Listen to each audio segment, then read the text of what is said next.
of us. But stop here in the desert. Terry and his team is moving all their sleeping bags to the inside of the cabin, because ahead of us is a lot of weather.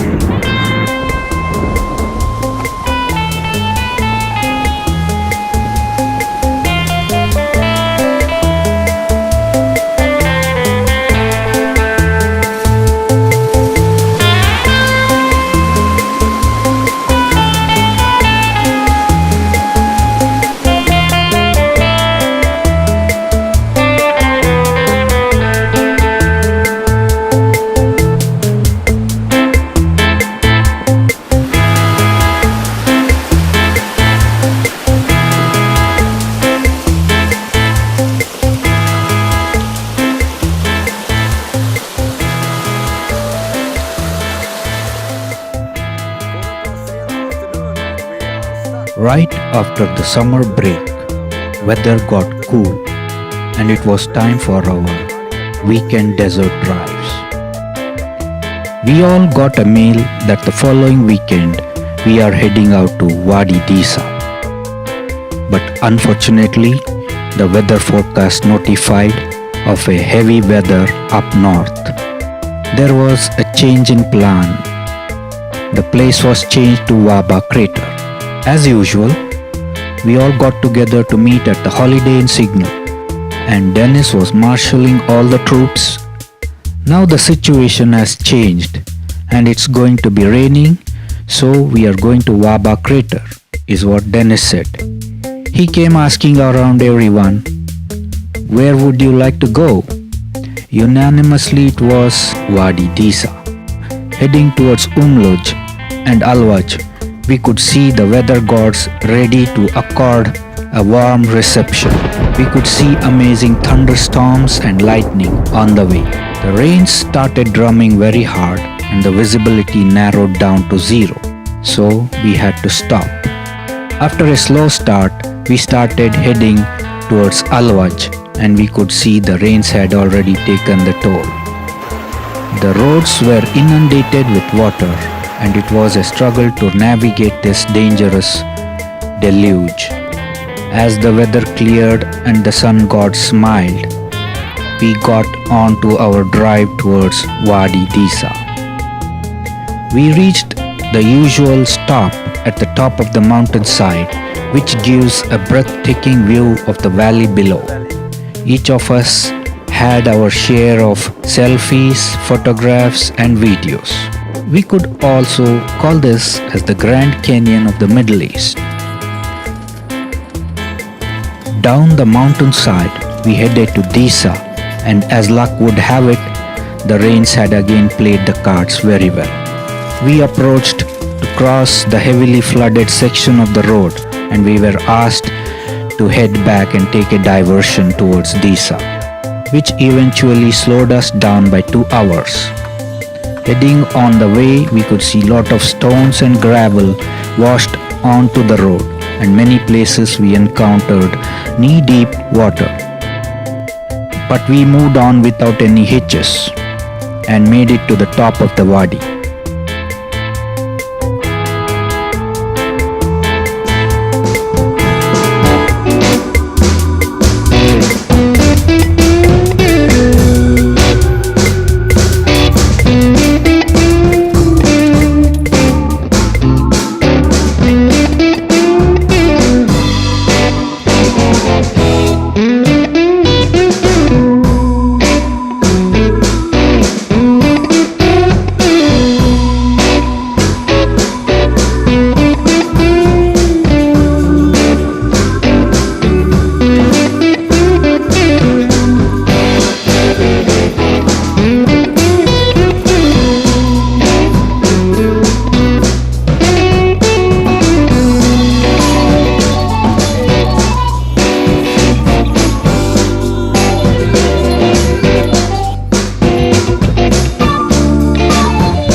The weather was cloudy, dull and dark, and the progress was slow.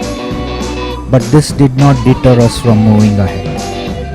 These are times where you are clouded by self-doubt and get into the thought process of questions and answers which don't mean anything. Short lesson towards life is keep your goals your priority and do the rest, what is required to achieve them.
At the fork, we started our downward descent to the Wadi. The mountains looked gorgeous, clouds floating around, and we could see cascades of waterfalls around the crevices of the mountainside.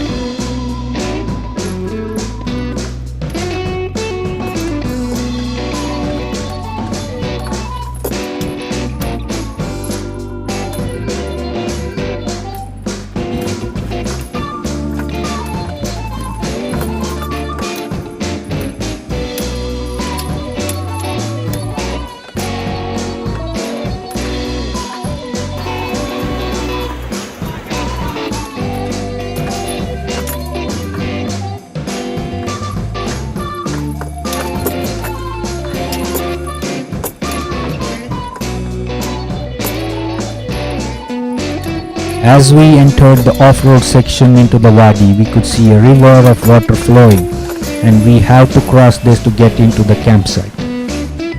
As it is well known, ignorance is bliss. This would really come true the next day.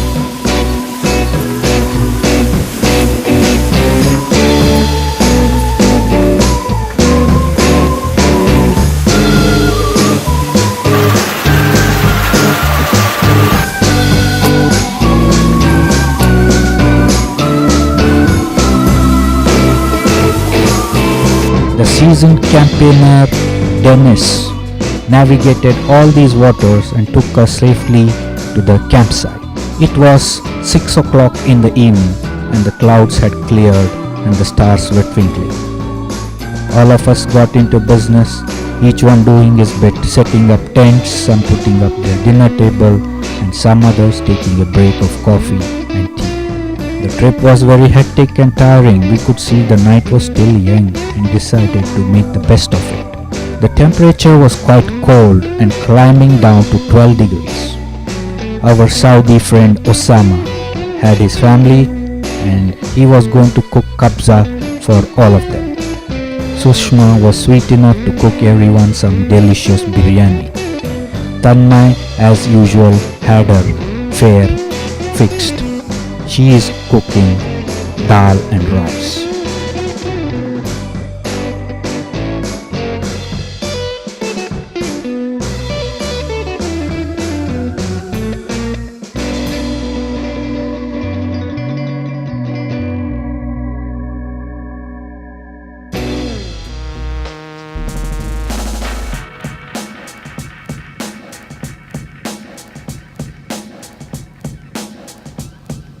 The next day dawned to a beautiful sunrise. Everybody started to get up and go about their morning chores.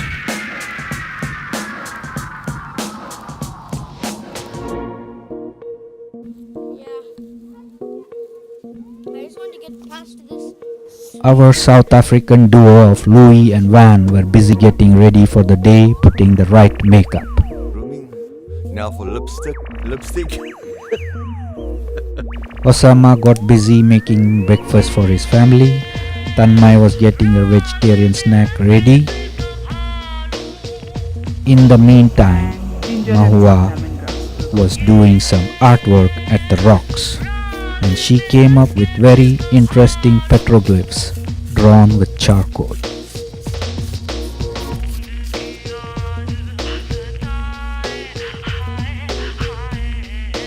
Twisha and Arjun got onto the rock side to do some rock climbing. Looking at their intensity and the urge to climb, I too decided to join them. The sight was amazing at the top. We could see beautiful landscape below and how tiny the campsite looked from the top.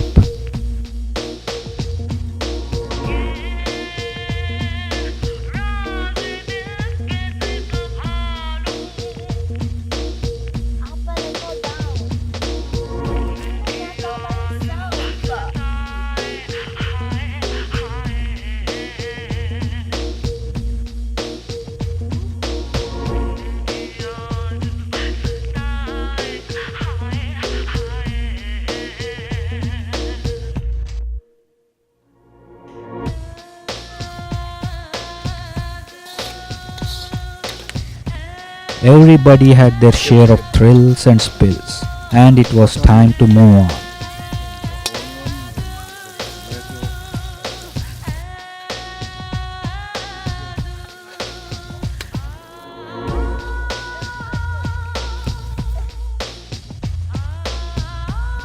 We all packed up and decided to head into the wadi.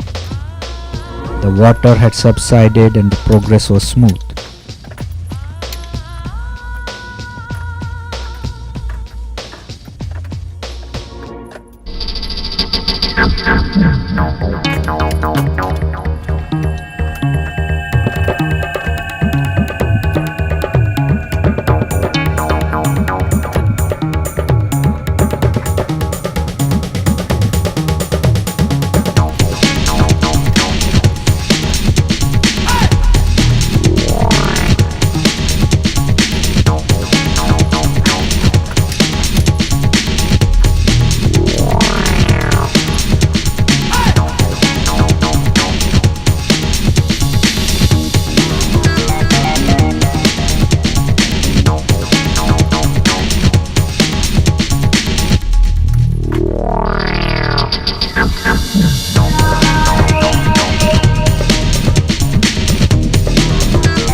We could all see the beauty of the valley in all its splendid colors and rising mountainscapes, the lush greenery. There is always a twist in the tale. As destined, we got separated from the main group, though it was unintentional. But once onto a path, you cannot turn back because inside the wadi, the paths are too narrow. Here again I could learn a lesson that never go out of the pack.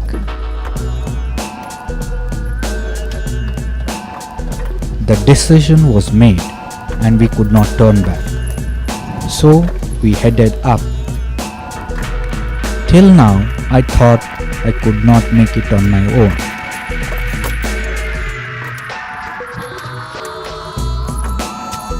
But this was to show that when disaster strikes, you have the courage and belief to come out successful.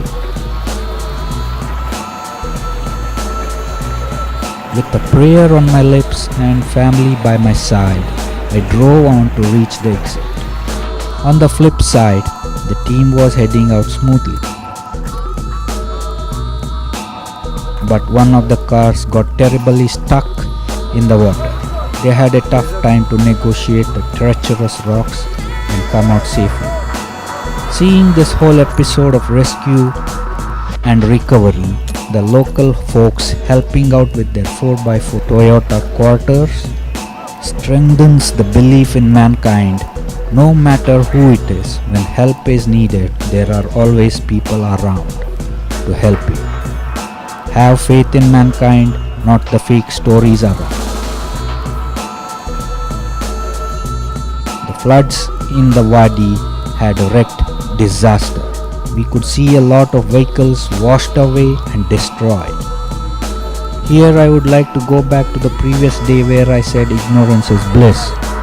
So coming to the point, if we knew this is the outcome of a flash flood and listened to what National Weather Forecast advised, we would never have been here. A lot of times it is prudent to listen to the wise. We learnt a lesson and it was time to hit the road again.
Government agencies had worked overnight and the road was cleared of all the dirt and the debris. The drive was smooth and uneventful. We reached back to the top of the mountain and some climbed up to have a last view of the valley below. To add some fun to this whole thing, Van took some selfies with the Saudis.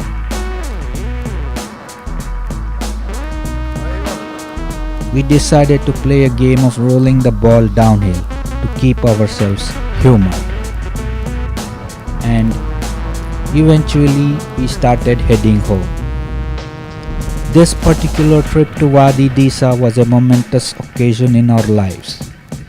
As narrated by the locals, it has been 30 years since it rained so heavily.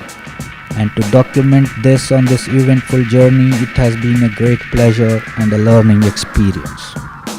Hope to come back to you soon with more such awesome tales.